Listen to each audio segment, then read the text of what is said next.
The heavyweight division is so shallow.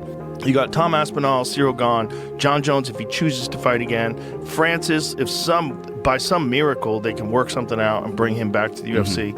Other than that, there's no one compelling for like a championship caliber fighter. There's basically 4 or 5 guys on earth that are in this like championship caliber class. It's kind of crazy because the heavyweight division is, of course, the most prestigious division in the world. The heavyweight champion of the UFC is the baddest motherfucker on the planet. I sent Dana White a text message. I said, everyone's f***ed.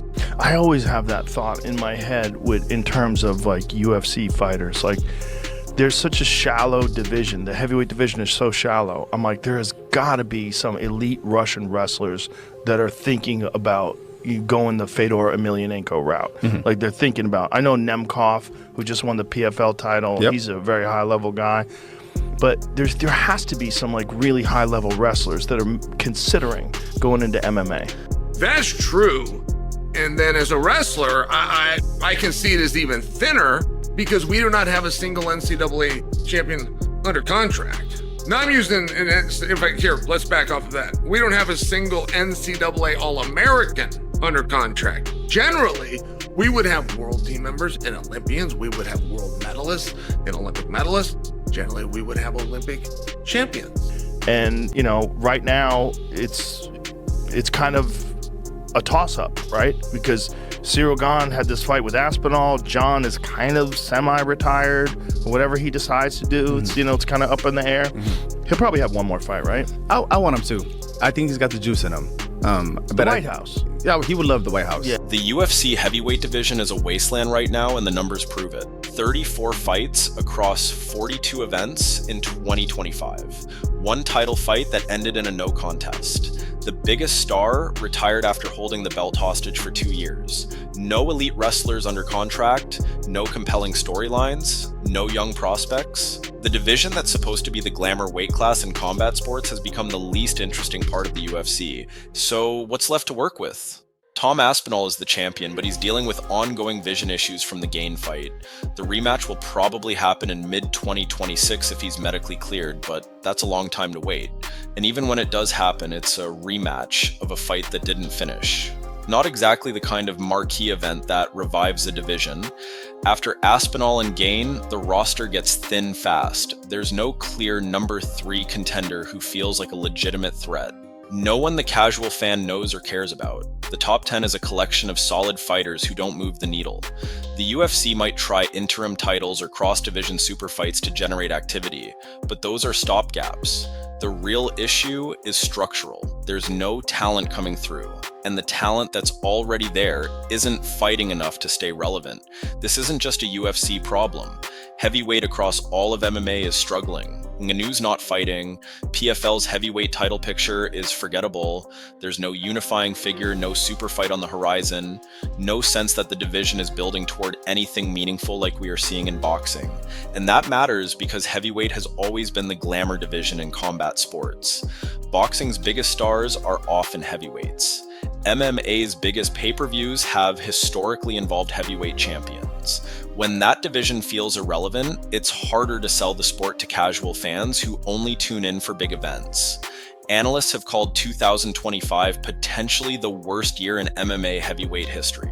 When you look at the evidence, 34 fights across 42 events, one no contest title fight, Jon Jones retiring after holding the belt for 2 years, 0 compelling storylines, it's hard to argue. And there's not a lot of great stories at heavyweight, so let's go ahead and look at what could be. Because this entire Alex Pereira moving up to heavyweight to challenge Jon Jones, we've had enough time to shoot that down. You bring it up and it's 205, you got Jon Jones and Alex Pereira. Do you do the BMF? Probably not. But do you do an interim heavyweight title fight? Yeah, sure you do. If you're going to have those two knuckleheads, and they're going to fight on top of the bill, which is a main event spot, they got to be fighting for something. And a little bit of prestige and a little bit of money just isn't it. And it is very interesting if it was an interim title shot. Sure it is. That would make champ. How it got this bad? Well, Jon Jones is the obvious starting point. He won the heavyweight title in 2023, defended it once in late 2024, and then just sat there.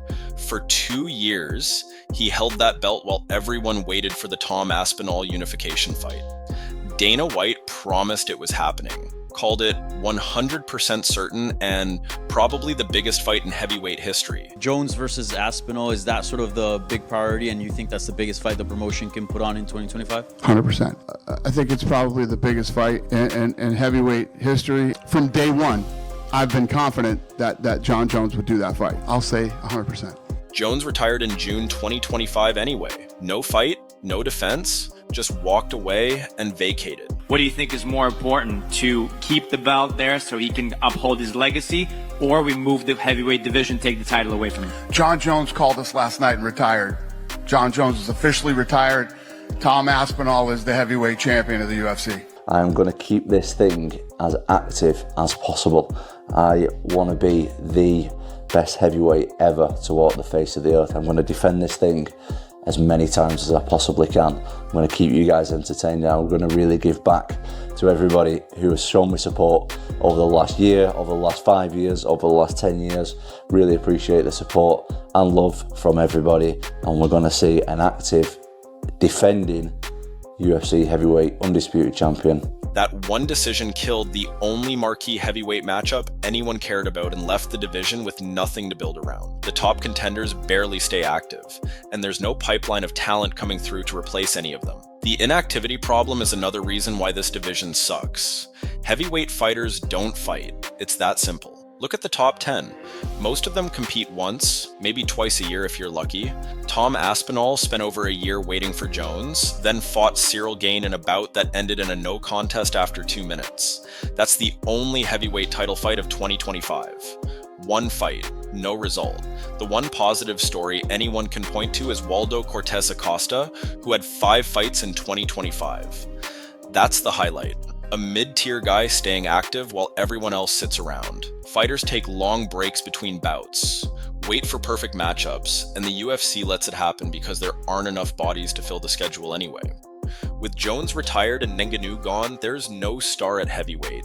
Aspinall could be that guy, but he's been sidelined by the Gane eye poke situation and the medical issues that followed. Beyond him and Gane, the drop-off is steep. There's no one breaking through. No young prospect making noise. The problem isn't just numbers, it's styles and personalities. As Sonnen said, big fights need stories. They need narratives that get people talking, personalities that create buzz. Right now, there aren't any. The current crop isn't deep enough or interesting enough to sustain a division. The Aspinall-Gane rematch has a grudge element because of the eye poke accusations, but that's one fight. What do you think about this situation? Let me know your opinion.